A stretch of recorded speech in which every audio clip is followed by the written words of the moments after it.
पूजनीय संत समाज, सज्जनों और देवियों,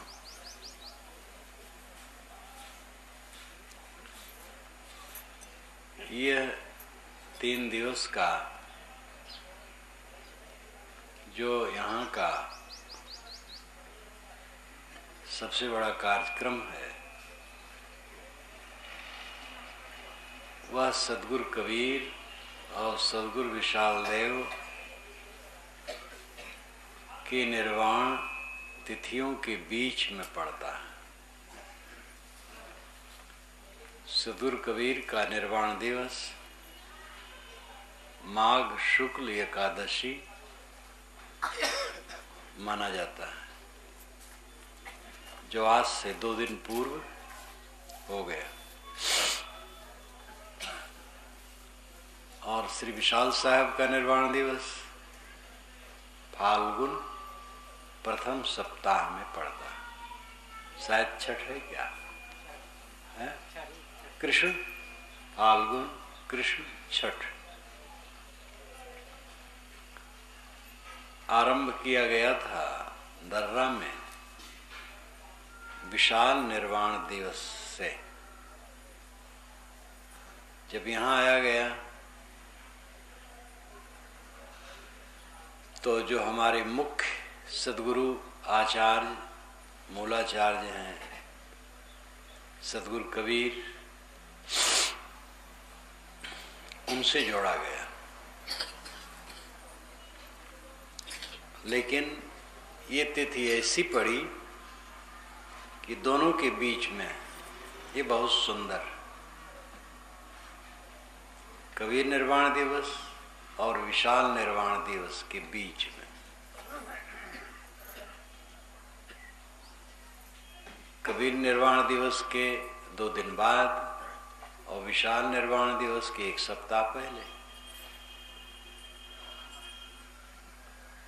कबीर तो महान थे, कबीर के विषय में सब जानते हैं।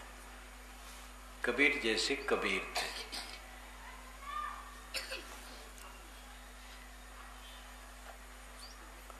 रामायण में, वाल्मीकि रामायण में आया है, जहाँ राम रावण का युद्ध होता है तो ग्रंथकार ने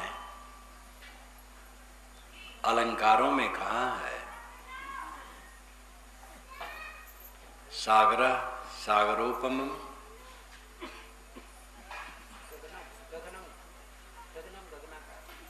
गगनम गगनाकारम सागरम सागरोपमम राम रावण यो युद्ध राम रावण योरिव।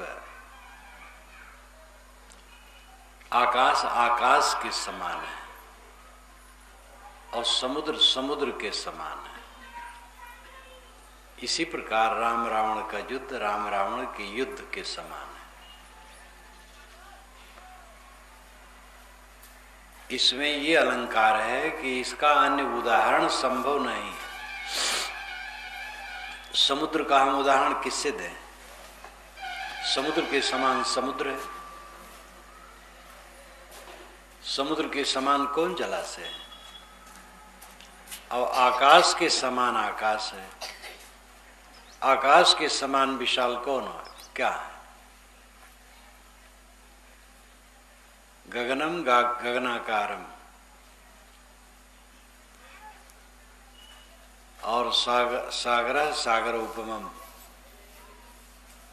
राम रावण योर युद्ध राम रावण योरिव। आकाश आकाश के समान है, समुद्र समुद्र के समान है। इसी प्रकार राम रावण का युद्ध राम रावण के युद्ध के समान है। इसी प्रकार हम कबीर साहब को कह सकते हैं कि कबीर कबीर के समान है। कबीर ज्ञान आध्यात्मिक क्षेत्र में अद्वितीय पुरुष है। सांच को सांच और झूठ का झूठ समझ लेना उनकी बहुत बड़ी विशेषता है। वो महापुरुष सारे जड़ संस्कारों से अलग है। जाति संस्कार, सांप्रदायिक संस्कार, देहाभिमान, परंपरा का मोह कुछ नहीं, बिल्कुल सबसे न्यूट्रल, निष्पक्ष, अद्भुत पुरुष जो जैसे है वैसे उसको वे समझते हैं और जैसा है वैसा कह देते हैं, चिंता नहीं करते कि कोई अच्छा मानेगा बुरा मानेगा, क्योंकि अगर सत न कहा जाए तो जो समाज में सत्पात्र लोग हैं वो कैसे समझेंगे। मुलाहिजा किया जाए किसी का कि अमुक नाखुश न हो जाए, तो जो उसमें सत्पात्र लोग हैं उनको ज्ञान कैसे होगा। इसलिए वे ज्यों का त्यों कह देते हैं। और जिस जमाने में कहे बड़ा विचित्र समय था, उसी जमाने में एक बोधक नाम का ब्राह्मण कहा जाने वाला व्यक्ति कहा था कि इस्लाम से कल्याण है और हिंदू समाज से कल्याण है, दोनों से कल्याण है। तो इस पर बोधक ब्राह्मण को फांसी दी गई थी कि भला इस्लाम के समान हिंदू कहाँ है, इस्लाम से कल्याण है, हिंदू समाज से कहाँ कल्याण है। तो उसको फांसी की सजा दी गई। और वही समय था कबीर साहब ललकारते हैं, ब्राह्मण को ललकारते हैं, मुल्ला को ललकारते हैं, साफ साफ कहते हैं, और उनका कुछ नहीं हुआ।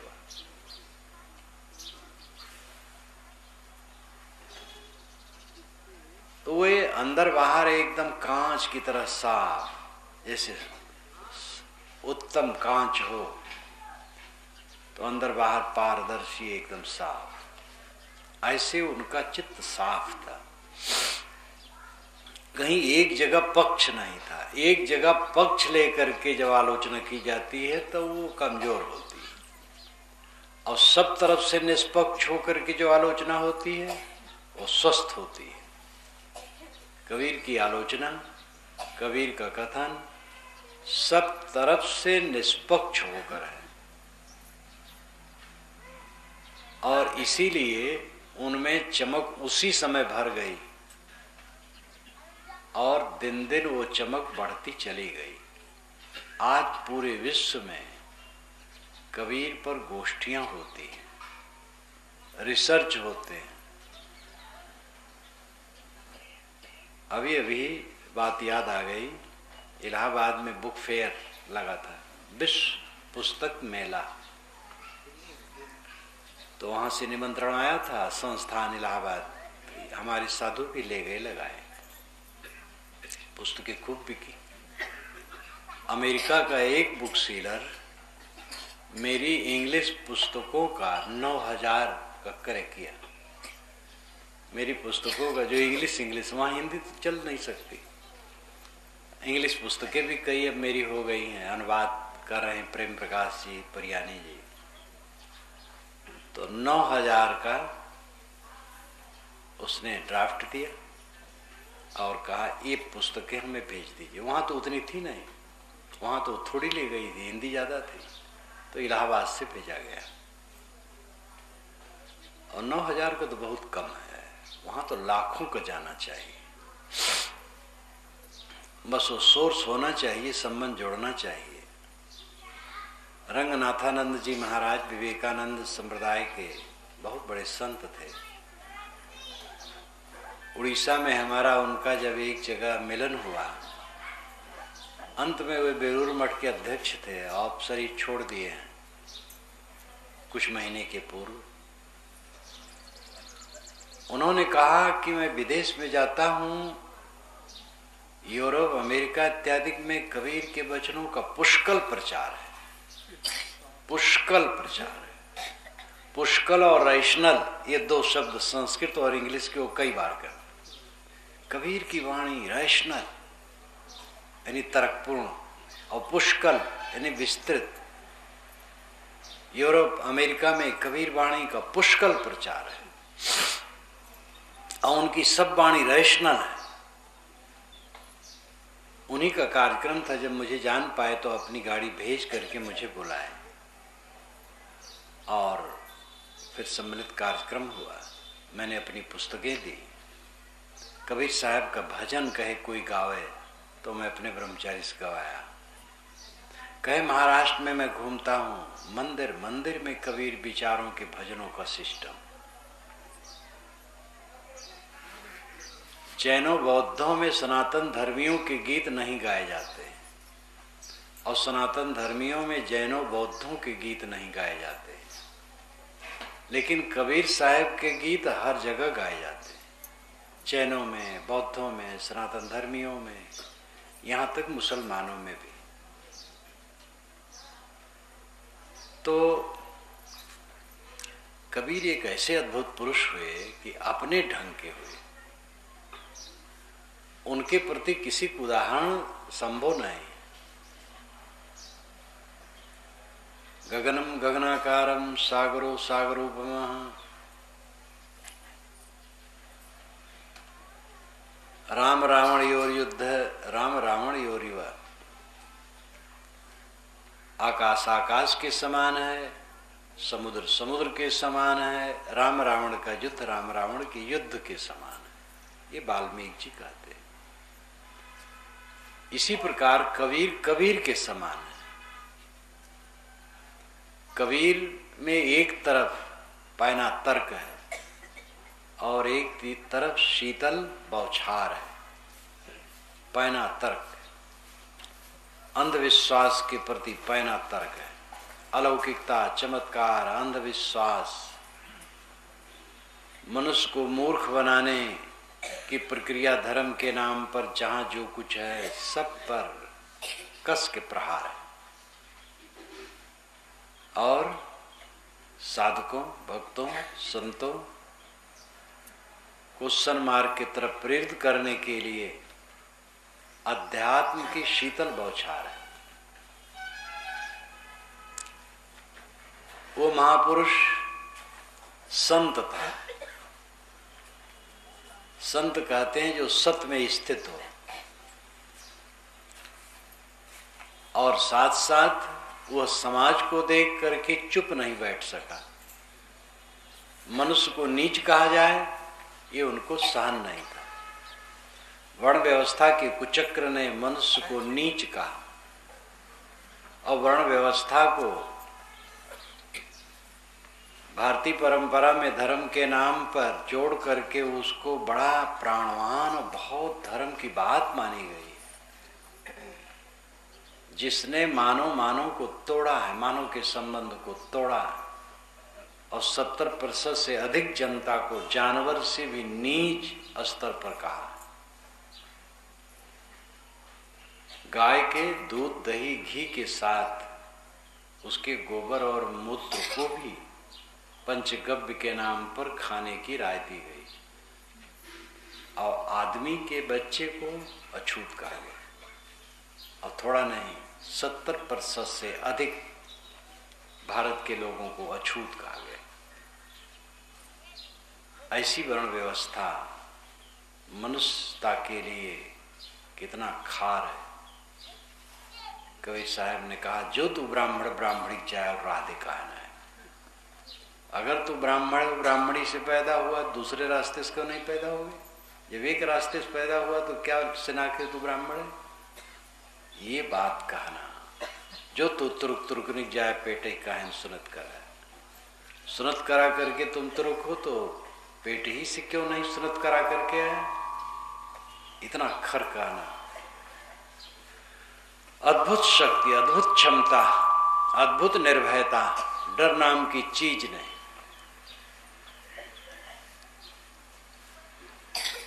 दिन जितने बीतते जाते हैं उनकी चमक उतनी बढ़ती जा रही है। तो समाज में अंधविश्वास, ऊंच नीच की भावना,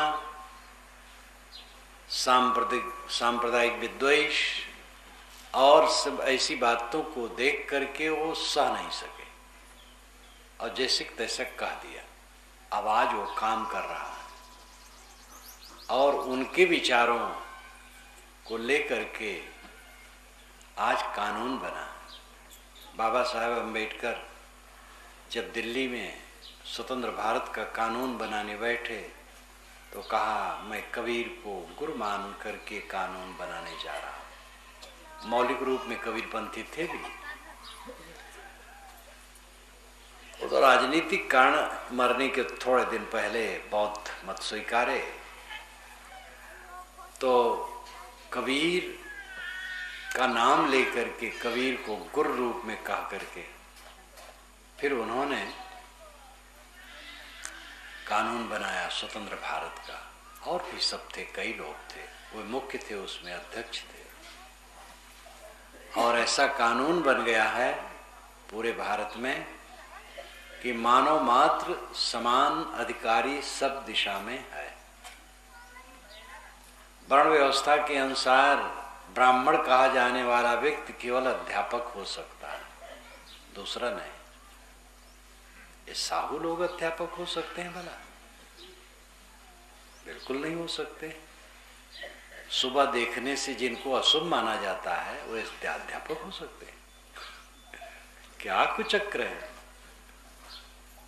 लेकिन अध्यापक हो सकते नहीं, अध्यापक हैं, जज हो सकते हैं, और सभी क्षेत्रों में कहीं भी वह जा सकते हैं और सभी वर्ग के लोग जा सकते हैं। और कोई किसी को कहे तुम नीच हो तो दंडित हो सकता है। कोई किसी को नीच कहे, मुकदमा अगर चलाए तो दंडित सिद्ध हो जाए, इसने नीच कहा है, दंडित हो सकता है। तुम शूद्र हो, अछूत हो, नीच हो, ऐसा कोई कहे, अगर वो मुकदमा चला दे, सिद्ध हो जाए कहा है, तो दंड हो जाएगा उसको। ये जमाना मानवता का जमाना है। कबीर की जो कल्पना थी वो कल्पना साकार हुई। अब जरूरी यह है कि हम लोग अपने हृदय से कूड़ा कचरा को निकालें। कानून तो बन गया और उसका पालन हो रहा है और सर्वत्र समता की बात आ गई है। कूड़ा कचरा हमें अपने विचार से निकालना है और काफी कुछ निकल गया है, निकल रहा है। राजनेता लोग फिर से पनपा देते हैं अपने स्वार्थ के लिए। वे कहीं सांप्रदायिक दंगा करवाएंगे, कहीं जाति दंगा करवाएंगे। तो ये राजनेता लोग तो सदैव गड़बड़ करते रहे हैं और राजनेता काम भी करते हैं देश का। गुण दोष सब है, अच्छे राजनेता भी हैं जो शुद्ध मानवता की बात चाहते हैं। परंतु कुल होकर के ये राजनेता हारेंगे और जो जो प्रदूषण फैलाने वाले वो सब थकेंगे और हारेंगे और मानवता की बात निरंतर बढ़ेगी और तर्कपूर्ण विचार निरंतर बढ़ेंगे। कबीर साहब का अभियान ये बहुत सफल है। ये सामाजिक दृष्टिकोण की बात मूल रूप में वो आध्यात्मिक है, संत है। जीवन का परम लक्ष्य परम शांति की प्राप्ति, कल्याण की प्राप्ति, और उसको वे प्राप्त थे। अति श्रद्धालु कहते हैं प्राप्त क्या थे, वो तो सब समय मुक्त ही थे।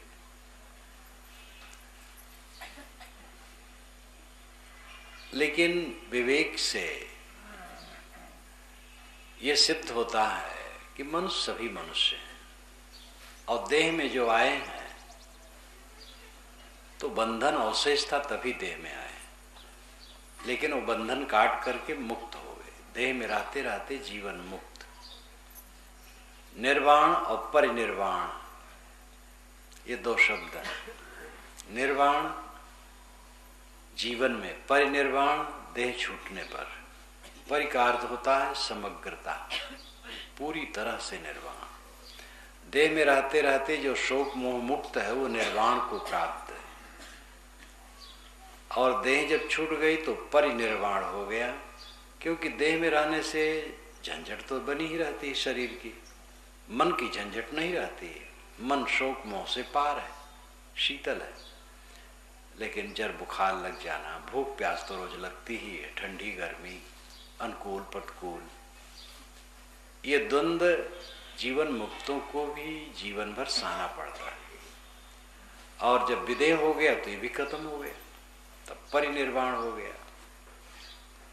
निर्वाण कहते बुझ जाने को, और निर्वाण कहते दुख रहित हो जाने। वाण नाम दुख, निर्वाण दुख रहित। निर्वाण का अर्थ है बुझ जाना, वासनाओं का बुझ जाना, तृष्णा का बुझ जाना, ये निर्वाण है। कबीर साहब के उपदेश के मार्ग में बड़े बड़े संत हो गए।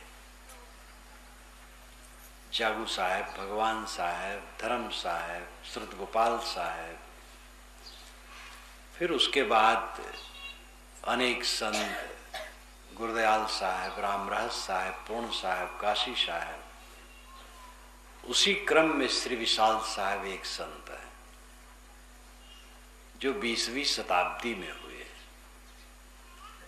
और उनके दर्शन इसमें बैठने वाले में कुछ लोग किए।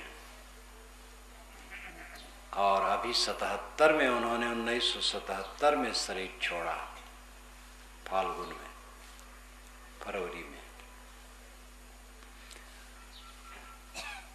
उनके चरणों का दर्शन मैंने सन 1953 में किया, फिर बीच बीच में करता रहा, और 58 से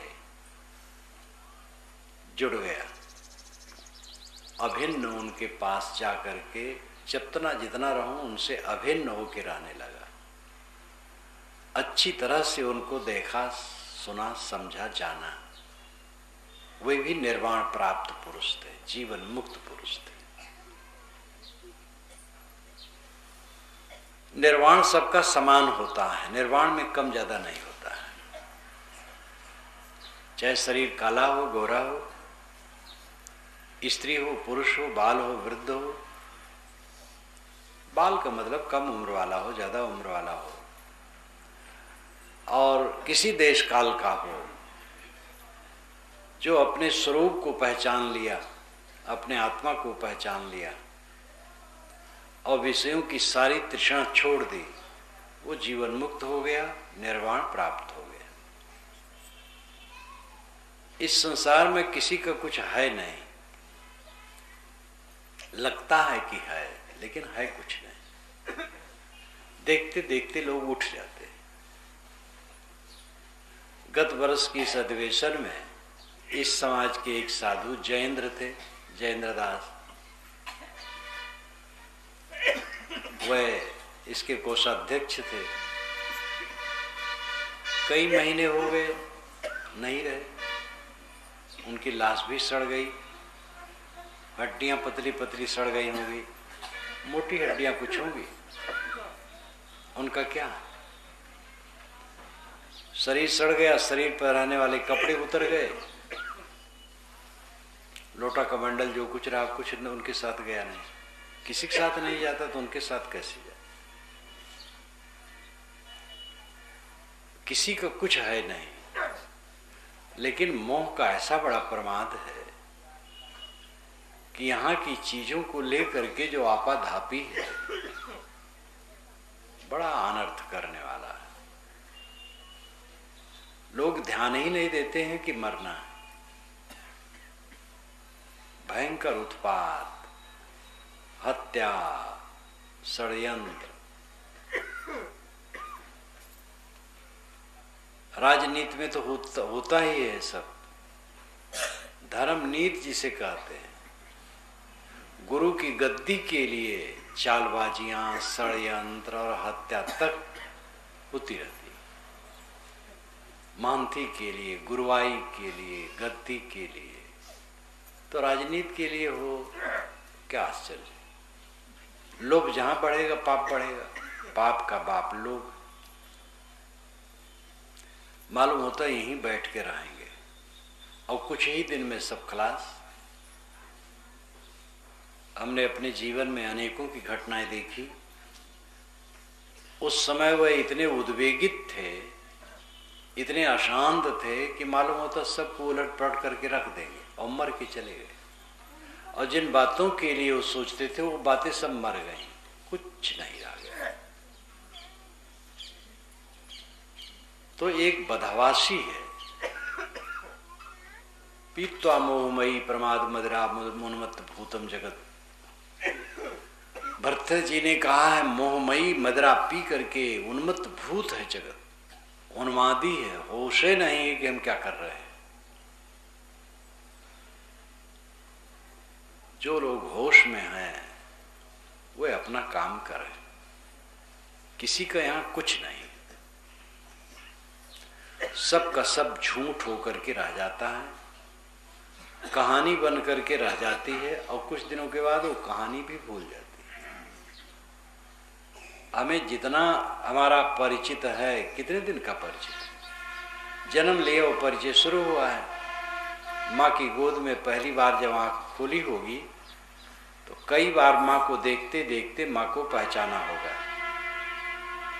वैसे मुझे ख्याल नहीं, आप लोगों को भी ख्याल नहीं होगा, गजब है, लेकिन पहचानते पहचानते पहचाना होगा। माँ ने ही पिता को बताया होगा तुम्हारे पिता, तो उनको पहचाना होगा। और बहुत सारा पहचाना और उसमें बहुत सारा खो गया, और माता भी खो गई, पिता भी खो गए और तमाम संबंधी खो गए। नए नए परिचय होते गए, वो भी खोते गए। अपने शरीर की नई नई अवस्थाएं आई, वो भी सब खोती चली गई। नया नया परिचय होता है, वो खोता जाता है, और एक दिन शरीर छूटते छूटते सबका परिचय गायब। जहां पर इस ढंग की स्थिति है वहां रह करके प्रमाद करना,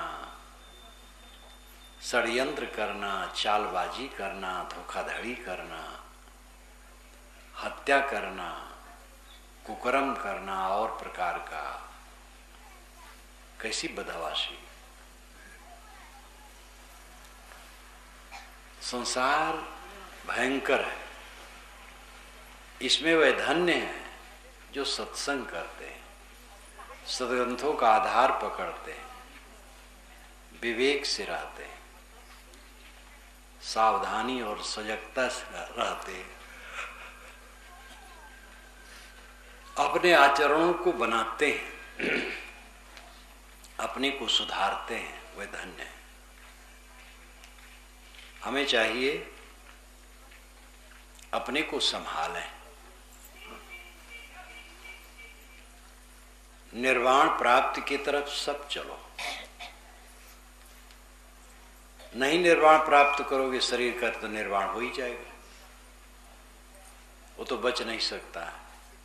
तो समझदारी है मन का निर्वाण करो। मन मरे न माया मरे, मरी मरी जात शरीर, आशा तृष्णा न मरे यूं कति कहीं कबीर। न मन मरा, न माया मरी, न आशा तृष्णा मरी, शरीर मरा तो क्या मरा, शरीर मरा फिर बनता है। आशा तृष्णा मन माया मरे तो फिर शरीर न बने। बीज नष्ट हो जाए तो अंकुर नहीं होगा। मन माया आशा तृष्णा बीज है। मन में जो माया है, माया का मतलब मोह, और भोगों को प्राप्त करने के लिए आशा और तृष्णा है, यही जीव को भटकाती है। इस जीवन में रहते रहते भटकता है, मर जाने के बाद भटकता है। तालाब में आप स्नान करते समय देखिए तो तृण उसमें तैरते हैं, और पानी के हिलोरे से एक तृण दूसरे तृण से मिलता है और छूट जाता है, फिर तीसरे से चौथे से या पहले वाले से मिलता और छूटता है। ऐसे ही संसार सरोवर में प्राणी तृण की तरह तैर रहे हैं, एक दूसरे से मिल रहे हैं, छूट रहे हैं, मिल रहे हैं, छूट रहे हैं, और अंततः किसी से किसी का संबंध नहीं, सब संबंध थोड़े दिन का, और देखते देखते खो जाता है। कितने को तो लड़के खो जाते हैं, जवान लड़के खो जाते हैं। लोग मिलते हैं, कहते साहब 16 वर्ष का लड़का था, गया तब से आया ही नहीं। कलकत्ता में तो एक सेठ जी, जहाँ मैं प्रेम प्रकाश के घर में रहता हूँ, ऊपर तल्ले पर उसी के बराबरी में पश्चिम तरफ एक सेठ रहते थे, खूब कीर्तन करते थे, बड़े भावुक भक्त थे। अब वे इतना लापरवाह रहते थे, उतरते थे, गाड़ियां उनके पास थी लेकिन वो गाड़ी में नहीं बैठते थे, टैक्सी तुरंत मंगा लेते थे।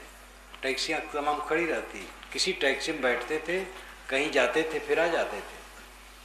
एक दिन सुबह उतरे और टैक्सी में बैठे और कहाँ गए पता नहीं लगा। कई वर्ष हो गए, आज तक पता नहीं लगा। रोज जैसे टैक्सी में बैठ के जाते थे तैसे उस दिन चले गए। गाड़ियां थी लेकिन अपनी गाड़ी में नहीं बैठते थे, अधिकतम वो टैक्सी लेके चले जाते थे, स्वतंत्र रहते थे। घर के मालिक सेठ आदमी, लेकिन गाड़ी में बैठे, टैक्सी मंगाए, बैठे चले गए, बस गायब हो गए। टैक्सी कहीं छोड़ दिए होंगे, कहाँ गए कोई पता ही नहीं। राई का दाना समुद्र में गिरे तो कौन खोज पाएगा। ये राई के दाने के समान सब मनुष्य हैं। इस संसार सागर में गिरे और खो गए, कौन खोज पाएगा। अभी मैं दिल्ली में जब कार्यक्रम था, गया था, तो उस क्षेत्र में जाना पड़ा जहां पर राष्ट्रपति भवन इत्यादि है। तो देखा कि ध्वजाएं सब झुकी हैं। मैंने कहा भाई झुकी क्यों? कि भूतपूर्व राष्ट्रपति का निधन हो गया। अब एक दिन राष्ट्रपति था, यहीं भोपाल के ही जो थे राष्ट्रपति दिल्ली में हुए थे। एक बार वे राष्ट्रपति की स्थिति में गए तो इलाहाबाद में बड़ी गर्मा गर्मी थी, खूब स्वागत सत्कार के लिए प्रबंध था। एक बार मैं छत्तीसगढ़ ही शायद आ रहा था, तो स्टेशन पर पहुंचा तो बड़ी सफाई और बड़ी सावधानी। मैंने कहा भाई क्या कारण है? कि उनका अस्थि कलश आ रहा। तो एक दिन तो आगत स्वागत में वो था, एक दिन अस्थि कलश में सब था। ये संसार का चक्र है, कोई बचता नहीं। प्रकृति का विधान सब पर बराबर है, किसी के लिए क्षमा नहीं। चाहे गुरु हो, चाहे संसारी हो, चाहे राष्ट्रपति हो, चाहे चपरासी हो, गृहस्थ हो, विरक्त हो, स्त्री हो, पुरुष हो, सब के लिए समान नियम। ऐसे छूटने वाले संसार में रह करके हमें प्रमाद नहीं करना चाहिए। निर्वाण का काम करो। निर्वाण यानी जीवन में शांत, वासना का बुझ जाना। सदगुरु कबीर, सदगुरु विशाल देव, ये दो के निर्वाण की तिथियों के बीच में हमारा अधिवेशन, यहाँ का वार्षिक अधिवेशन पड़ता है, इसलिए इन दोनों की हम याद करते हैं। और याद करने की सार्थकता यह है कि हमारा मन निर्वाण में जाए, हमारा मन वासना रहित, तृष्णा रहित, शोक मोह रहित, प्रसन्न, निर्मल, शुद्ध बुद्ध हो। ये काम करो। और ये काम तब होगा जब संतों की संगत, स्वाध्याय, सेवा, साधना में लगे रहोगे। बिना कमाई के किसी दिशा में विकास नहीं होता है। खेती है, व्यापार है, कला है, और कुछ है, चाहे जहाँ नौकरी चाकरी करते हैं, ड्यूटी से काम करेंगे तो वहाँ प्रशंसनीय रहेंगे, पदोन्नति होगी। गलत करेंगे तो पदोन्नति होगी, बदनाम होगी। सब दिशाओं में श्रम की जरूरत है। श्रम से विकास होता है। जो जीवन का सर्वोच्च विकास है, सबसे ऊंची स्थिति है, वो निर्वाण है, शांति। और इसके लिए सबको काम करना चाहिए। किसान को किसानी से काम चल जाता तो उसको नौकरी करने की जरूरत नहीं पड़ती। कोई नौकरी करता, उससे गुजर हो जाता है तो उसको दुकान करने की जरूरत नहीं पड़ती। दुकानदार है, दुकान से काम चल जाता है तो उसको डॉक्टरी करने की आवश्यकता नहीं। लेकिन डॉक्टर को, दुकानदार को, किसान को तथा समस्त श्रेणियों के मनुष्यों को आध्यात्मिक उन्नति में लगना जरूरी है, अनिवार्य विषय सबके लिए। मन की शांति सबसे बड़ा सुख है और इसको प्राप्त करना हर मनुष्य का कर्तव्य है। उसी के लिए सब आयोजन है। साधुओं का सारा आयोजन आध्यात्मिक उन्नति के लिए, जो जीवन का मुख्य मुद्दा है उसके लिए साधुओं का प्रयास है, सब समय से, पूरा काल से, और आगे भी रहेगा। ये ही नहीं, पूरे विश्व में अपने अपने ढंग से। भारत देश धर्म प्रधान देश है, यद्यपि यहाँ की बड़ी बड़ी कमजोरियाँ हैं, और इन कमजोरियों को देखते हुए बड़ा उदास मन होता है। लोग सड़क पर चलते वहीं थूक देते हैं, यहाँ परिसर में थूक देते हैं। थूकना चाहिए तो जहाँ थूकने की जगह हो, लेकिन सड़क में बीच में थूक देते हैं। भारतवर्ष में तो कहीं भी बीड़ी सिगरेट पियो, धुआं उड़ाओ, कोई हर्ज नहीं, और कहीं थूक दो, टट्टी कर दो, कोई हर्ज नहीं। सड़क के दोनों किनारे टट्टी की लाइन लगी, हर गांव के बाहर। बस घर से निकलेंगे, प्रकाश हो जाएगा, और सड़क के किनारे भेड़ी की तरह बैठे टट्टी करने। अरे खेत में उतर जाओ, सड़क पर टट्टी न करो। खेत है, पड़िया है, भाटा है, अपने अपने घर में शौचालय बनाओ, उसमें जाओ। शौचालय ना हो तो खेत और मैदान में चले जाओ। सड़क को तो क्षमा कर दो, लेकिन सड़क पर दोनों किनारे टट्टी। भारतवर्ष के अनेक गांव हैं कि गांव के किनारे से निकलो तो यमपुरी के दर्शन होते हैं। ये हमारा धर्म का देश है। तो त्रुटियां बहुत हैं, लेकिन इन त्रुटियों के बावजूद यहाँ की अपनी विशेषताएं भी हैं। सब लोग धर्म के मार्ग में लगो, साधना भक्ति के मार्ग में लगो, अपना कल्याण करो। इन्हीं शुभकामनाओं के साथ मैं अपनी वाणी को विराम देता हूँ। बोलिए सद्गुरु